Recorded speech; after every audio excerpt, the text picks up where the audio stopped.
Hello everyone, welcome to Indian current affairs podcast channel. మనం ఇప్పుడు ఈ వారానికి సంబంధించి ఇంపార్టెంట్ ఎంసీక్యూస్ ఏవైతే కరెంట్ అఫైర్స్ సంబంధించి ఉన్నాయో వాటిని చూద్దాం.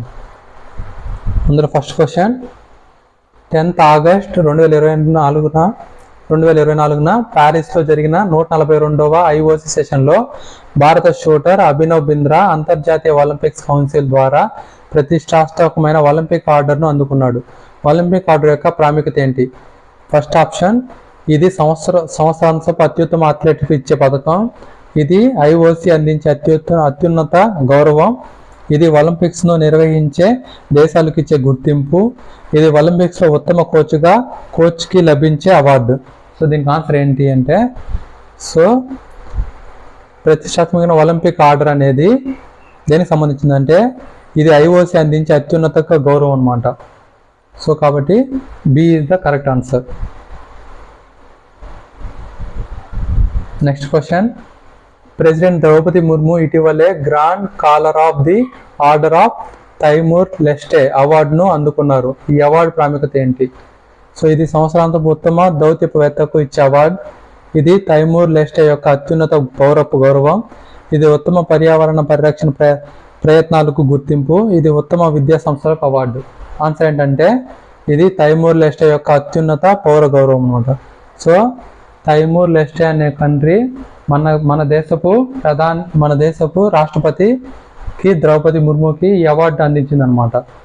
సో మనం ఇప్పుడు ఆ దేశం ఎక్కడుందో చూసామంటే, సో తైమూర్ లెస్టే అనేది ఆస్ట్రేలియాకి ఇండోనేషియా మధ్యలో ఉంటుంది. It is a island country. Next question, కింది వాటిలో ఏ దేశం ఇటీవల ఒరంగుటన్ దౌత్యం కారణంగా వార్తల్లో నిలిచింది? సో ఒరంగుటన్ అనేది ఒక చింపాంజీ టైప్ ఉంటుంది. సో దీని దౌత్యం పరంగా ఏ దేశం వార్తల్లో నిలిచింది అడుగుతున్నారు. China, Vietnam, Malaysia, Indonesia. దీనికి ఆన్సర్ ఏంటంటే మలేషియా అనమాట.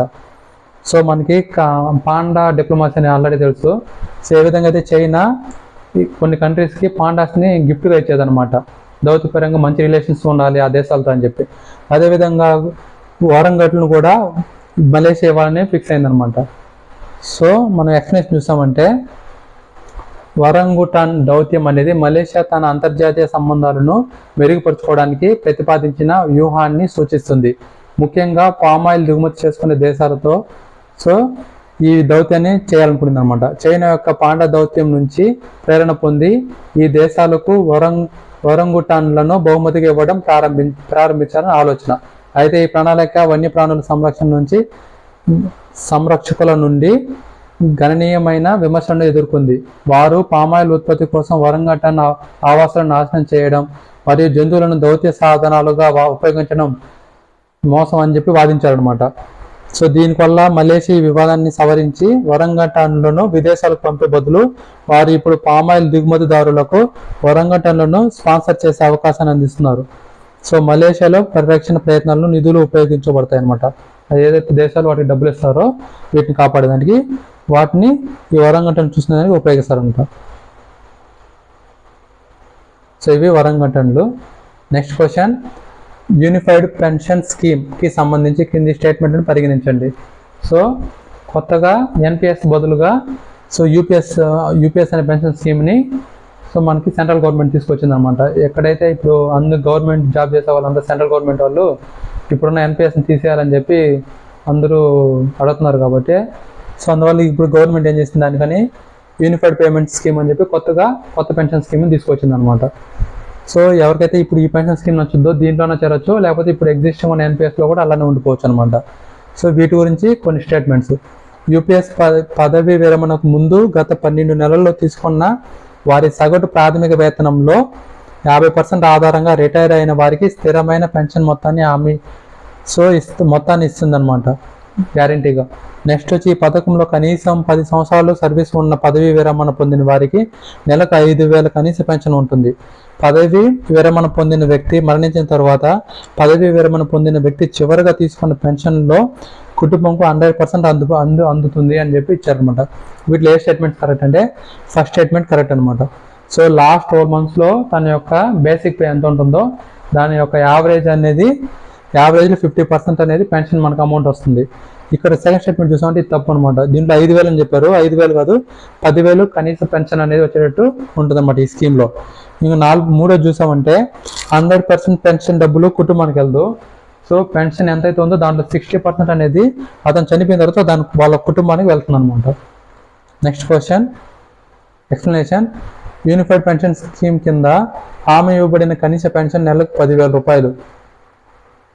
కుటుంబ పెన్షన్ చివరిగా డ్రా చేసిన పెన్షన్లో 60% పొందుతారనమాట, 100% కాదు. Next question. గుజరాత్ కచ్లోని మాదాపర్ దేనికి ప్రసిద్ధి చెందింది? ఏషియాలోని అతిపెద్ద గ్రామం, ఏషియాలోని అత్యంత ధనిక దేవాలయం ఉంది, ఏషియాలోని అత్యంత సంపన్న గ్రామంగా పేరు పొందడం, ఏషియాలో అత్యధిక పాఠశాలను కలిగి ఉండడం. ఆన్సర్ ఏంటంటే ఏషియాలోని అత్యంత సంపన్న గ్రామంగా పేరు పొందింది అనమాట ఇది మాదాపర్ అనేది. ఎక్స్ప్లెనేషన్ చూసామంటే గుజరాత్లోని కచ్లోని మాదాపర్ను ఏషియా ధనిక గ్రామం అని పిలుస్తారు. ఎందుకంటే నివాసితులకు 7,000 కోట్ల విలువైన ఫిక్స్డ్ డిపాజిట్లు ఉన్నాయి. ఈ సంపద ఎక్కువగా స్థానిక బ్యాంకులు మరియు పోస్ట్ ఆఫీసులో డబ్బులు జమ చేసే గ్రామంలోని ఎన్ఆర్ఐ కుటుంబాల కారణంగా ఉంది. ఈ గ్రామంలో పటేల్ కమ్యూనిటీలు ఎక్కువగా నివసిస్తున్నారు మరియు 17 బ్యాంకులను కలిగి ఉందన్నమాట ఈ గ్రామం. ఇది దాని యొక్క ఆర్థిక శ్రేయస్సును మరింత హైలైట్ చేస్తుంది అన్నమాట. Next question. గోల్డిలాక్స్ ఎకనామీ అంటే ఏంటి? అధిక ద్రవ్యోల్బణం మరియు అధిక నిరుద్యోగంతో కూడిన ఆర్థిక వ్యవస్థ, లేదా ద్రవ్యోల్బణం లేదా మాధ్యం కలిగించకుండా స్థిరమైన వృద్ధిలో కూడిన ఆర్థిక వ్యవస్థ, వేగవంతమైన క్షీణత తర్వాత వేగవంతమైన వృద్ధిలో కూడిన ఆర్థిక వ్యవస్థ, అస్థిరమైన స్టాక్ మార్కెట్ మరియు తరచుగా క్రాష్లతో కూడిన ఆర్థిక వ్యవస్థ. సో గోల్డిలాక్స్ ఎకనామీ ఏంటంటే ద్రవ్యోల్బణం లేదా మాధ్యమం కలిగించకుండా స్థిరమైన వృద్ధితో కూడిన ఆర్థిక వ్యవస్థ అనమాట. సో సెకండ్ ఆప్షన్ కరెక్ట్ అనమాట. ఇప్పుడు ఎక్స్ప్లెయిన్ చూసామంటే గోల్డిలాక్స్ ఎకనామీ అనేది ఒక ఆదర్శవంతమైన ఆర్థిక స్థితిని సూచిస్తుంది. ఇక్కడ ఆర్థిక వ్యవస్థ గణనీయమైన ద్రవ్యోల్బణం లేదా మాధ్యం లేకుండా స్థిరమైన వేగంతో అభివృద్ధి చెందుతుంది. ఈ పదం గోల్డిలాక్స్ అండ్ ది 3 బేర్స్ అనే అద్భుతమైన కథ నుంచి ఉద్భవించింది. ఇక్కడ గోల్డిలాక్స్ సరైన వాటిని ఇష్టపడుతుంది, చాలా ఎక్కువ మరియు చాలా తక్కువగా కాస్ట్ అంటే ఎక్కువ ఉండడాన్ని ఇష్టపడుతుంది అనమాట. గోల్డిలాక్స్ ఆర్థిక వ్యవస్థలో కింది లక్షణాలు సాధారణ గమనిస్తాయి. స్థిరమైన ఆర్థిక వృద్ధి ఉంటుంది, తక్కువ ద్రవ్యోల్బణం ఉంటుంది, నెక్స్ట్ తక్కువ నిరుద్యోగం ఉంటుంది, తక్కువ వడ్డీ రేట్లు ఉంటాయి. సో ఈ సమతుల్య స్థితి అనువైనదిగా పరిగణించబడుతుంది, ఎందుకంటే ఇది దీర్ఘకాలిక ఆర్థిక ఆరోగ్యం మరియు స్థిరత్వానికి మద్దతు ఇస్తుంది. వ్యాపారాలు, వినియోగదారులు మరియు పెట్టుబడిదారులకు ఒకేలా ప్రయోజనం చేకూరుస్తుంది అనమాట. Next question. ఈ క్రింది ప్రకటనను పరిగణించండి. న్యూ ఇండియా లిటరసీ ప్రోగ్రామ్ 2022 నుంచి 2027 వరకు అన్ని రాష్ట్రాలు మరియు కేంద్రపాలిత ప్రాంతాల్లో ప్రతి సంవత్సరం 15 ఏళ్ళు పైబడిన 1 కోటి మంది అభ్యాసకులకు ఆన్ బోర్డ్ చేయడం లక్ష్యంగా పెట్టుకుంది అనమాట. అంటే ఏంటంటే 15 సంవత్సరాల కన్నా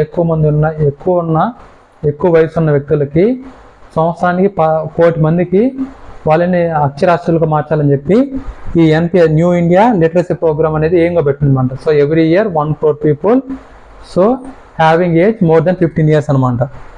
నెక్స్ట్ ఇంకోటి ఏంటంటే రాష్ట్రం లేదా కేంద్రపాలిత ప్రాంతాల్లో పూర్తి అక్షరాస్యత 100% అక్షరాస్యత సాధించడంగా నిర్వహించబడుతుంది. ఒక రాష్ట్రంలో పూర్తి అక్షరాస్యత ఉండడాన్ని 100% అక్షరాస్యత ఉంటేనే చెప్తారా అంటే కాదనమాట. 95% అక్షరాస్యత ఉంటే ఆ రాష్ట్రంలో దాన్ని పూర్తి అక్షరాస్యత ఉన్న రాష్ట్రం అని చెప్తారనమాట. సో సెకండ్ స్టేట్మెంట్ అనేది తప్పు, ఫస్ట్ స్టేట్మెంట్ అనేది కరెక్ట్ అనమాట. విద్యా మంత్రిత్వ శాఖ ప్రకారం రాష్ట్రం లేదా కేంద్రపాలిత ప్రాంతంలో 100% కాకుండా 95% అక్షరాస్యతను సాధించడం పూర్తి అక్షరాస్యతగా నిర్వహించబడుతుంది అన్నమాట. Next question. ఇటీవల వార్తలు నిలిచిన హేమ కమిటీ వ్యవహారాలకు సంబంధించినది. భారతదేశంలో విద్యా సంస్కరణలు, ప్రజా రవాణాలో మహిళల భద్రత, మలయాళ చిత్ర పరిశ్రమలో పని పరిస్థితులు, పారిశ్రామిక ప్రాంతాలలో పర్యావరణ నిబంధనలు. సో హేమ కమిటీ అనేది దేని గురించి వేయబడిందంటే మలయాళ చిత్ర పరిశ్రమలో పని పరిస్థితులు, సో స్త్రీలు ఎదుర్కొంటున్న కష్టాలకి సో వాళ్ళు అన్నిటిని తెలిపేదానికి హేమ కమిటీ అనేది ఆ కేరళ గవర్నమెంట్ అనేది వేసిందనమాట. సో దాని ఫైండింగ్స్ రీసెంట్గా వచ్చాయి, అందువల్ల ఇది న్యూస్లో ఉందన్నమాట. హేమ కమిటీ నివేదిక మలయాళ చిత్ర పరిశ్రమలో మహిళలు మరియు జూనియర్ ఆర్టిస్టులు ఎదుర్కొంటున్న పేద పని పరిస్థితులు, సో ప్రాథమిక సౌకర్యాలు కొరత మరియు పేలవమైన వేతనంతో సహా హైలైట్ చేస్తుంది అనమాట. Next question. అవినీతి నిరోధక చట్టం 1988కి సంబంధించి క్రింది ప్రకటనలు పరిగణించండి. చట్టం పబ్లిక్ డ్యూటీ మరియు పబ్లిక్ సర్వెంట్ యొక్క నిర్వచనాన్ని విస్తృత శ్రేణి కార్యకలాపాలు మరియు వ్యక్తులను కలిగి ఉండేలా విస్తరించింది. సో ఇది పబ్లిక్ డ్యూటీ అంటే ఏంటి, పబ్లిక్ సర్వెంట్ అంటే ఎవరని బాగా ఎక్స్ప్లెయిన్ చేస్తారనమాట, దీంట్లో అంటే నిర్వచించారు అనమాట. నెక్స్ట్ వచ్చి క్రిమినల్ ప్రొసీజర్ కోడ్ సూచించిన విధంగా అవినీతి కేసులు రుజువు బాధ్యత పూర్తిగా ప్రాసిక్యూషన్ పై ఉంది.